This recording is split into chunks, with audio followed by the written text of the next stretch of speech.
welcome to the show Allowed to Talk. And today I'm going to talk about family of origin, which the initials are FOO. If you ever gone to a psychologist or a psychiatrist, they would say FOO is your family of origin, where you were born into and raised, whether you're adopted, they adopted you.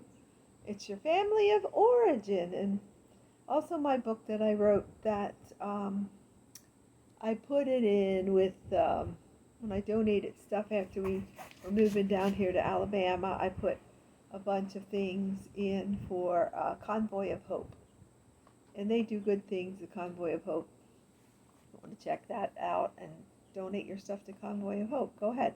I also donated a bunch of things to Red Racks, which is the veterans.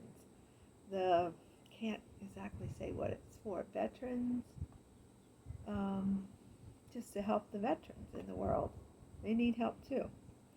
So Red Racks and Convoy of Hope, and sometimes the Goodwill, and sometimes other places. Salvation Army. I donate things instead of having yard sales. But each to his own. It's fine to have a yard sale. Don't get all pissed off at me or anything, because I said I like to donate instead of having yard sales. Today I just want to talk about my book and family of origin.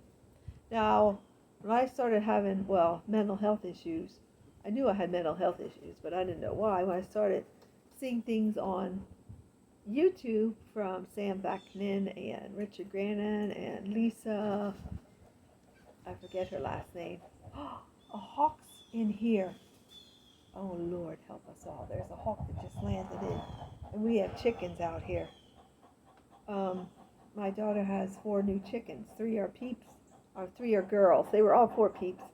3 are girls and 1's a boy, because in the morning, first she wasn't sure, but then he started growing feathers different, and he had a crown on his head or whatever. And he tries to crow in the morning like, he makes funny noise like, he's trying to do that, but he hasn't.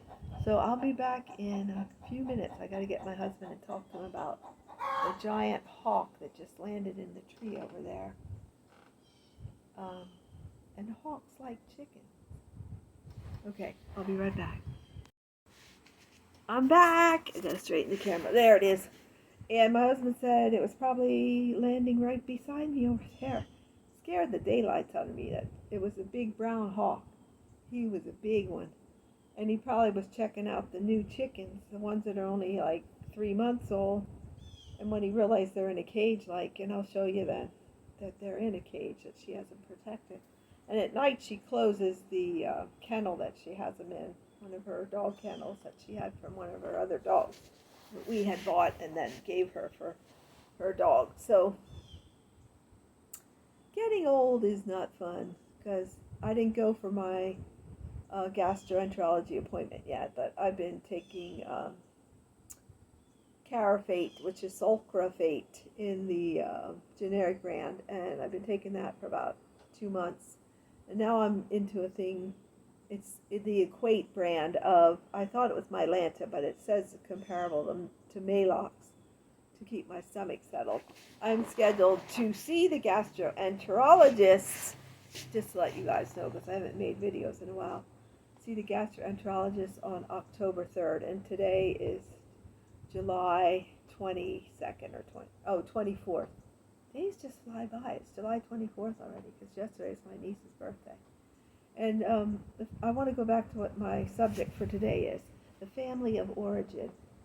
Well, when I saw those videos from Sam Vaknin, he mostly has videos about narcissistic personality disorder and narcissistic traits and narcissistic things that people do. And Richard Grannon had a complex post-traumatic stress response because of his childhood and his dad, who was mean person, very cruel person, I guess is what you're going to say.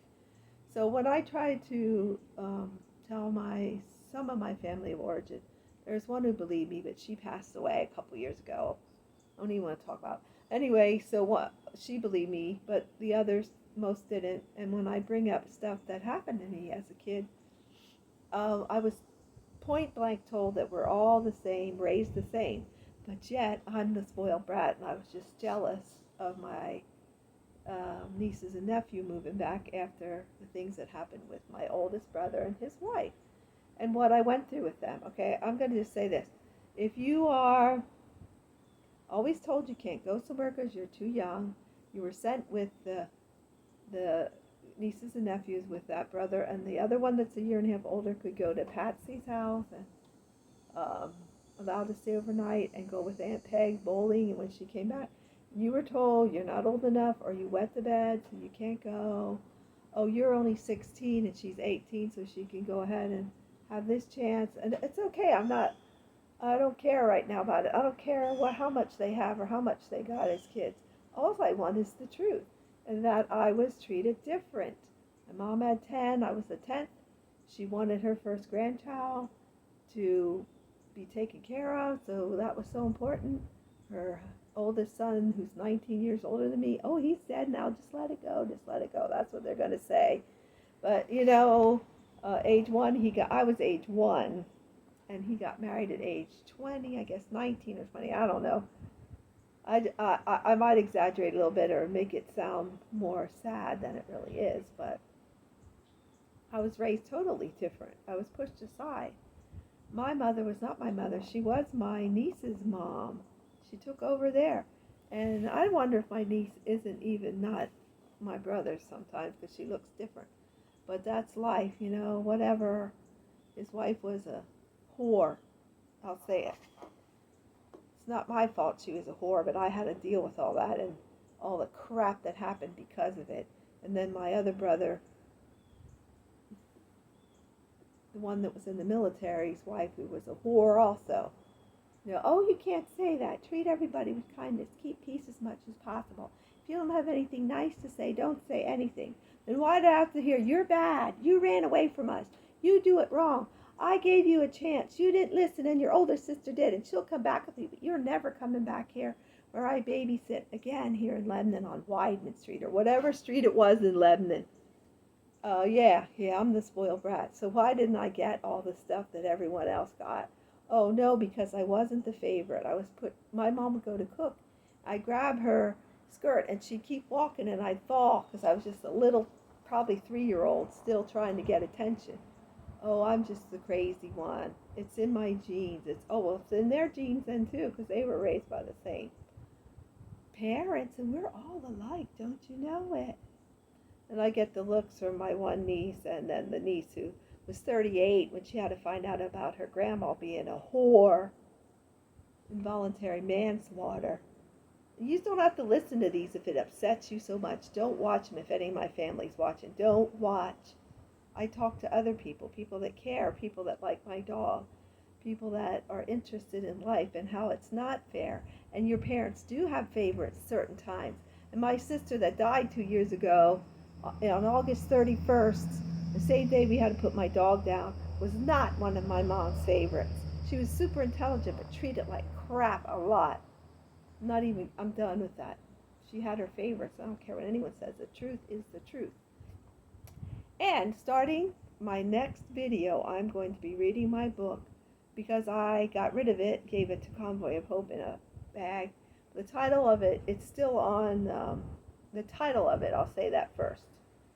I'm getting myself upset. No wonder. Just let it go. Just let it go. It's the past. Nothing matters. I asked God to forgive me, so you're a piece of crap still. It doesn't matter. No, the stuff doesn't matter, but the truth is the truth. And that's why I had mental health issues. But they don't want to talk about that. That's just not, that can't happen. That's not true. We were all raised the same. You're just the spoiled, jealous one. The spoiled, jealous one. Tell me what I got, please. Put it down below, family, if you're watching. Sisters, tell me what I'm so spoiled, what I got from the family or from my parents, my mom and dad. You tell me. You tell me. I joined the National Guard. I made my own money, bought my own clothes, gas. Yeah, when I was a teenager, Mom might have put gas in my car. I bought my own car because I was in a car wreck and got $1,200 settlement to buy a car. Nobody got me a Studebaker and painted it purple. Is that enough for you now? Anyway, oh, I'm just a jealous, spoiled baby, aren't I, though? All I want is the truth from my husband, too, if he's hiding anything about him and his sister-in-law. Oh, don't get me started with that self-centered crap piece of who just cares about herself only and has no compassion for anyone else, that she said, oh, no hard feelings.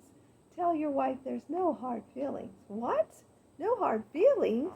After what you said and did for those 4 or 5 months and made me believe something when I told you outright that that's the kind of person I am, and then you went and dirty dogged and made me believe something that's not true? Don't even say there's no hard feelings. I'm not bitter. I just know the truth. The truth is the truth no matter what. Right back to my book. I got carried away there a little, didn't I? The book's title is Marriage, Mind, Funk. Not mind, F-U-C-K, but funk. Mind, Funk, and Mindfulness.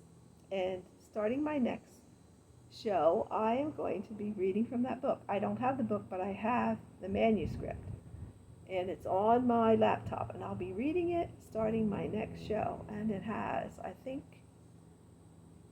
is it 15 chapters? Well, it's over 15, I think. It might be 19 chapters.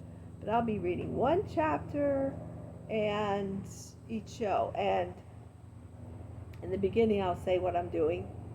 And that it's the truth, but the names are changed, and I told it in my own way from my eyes.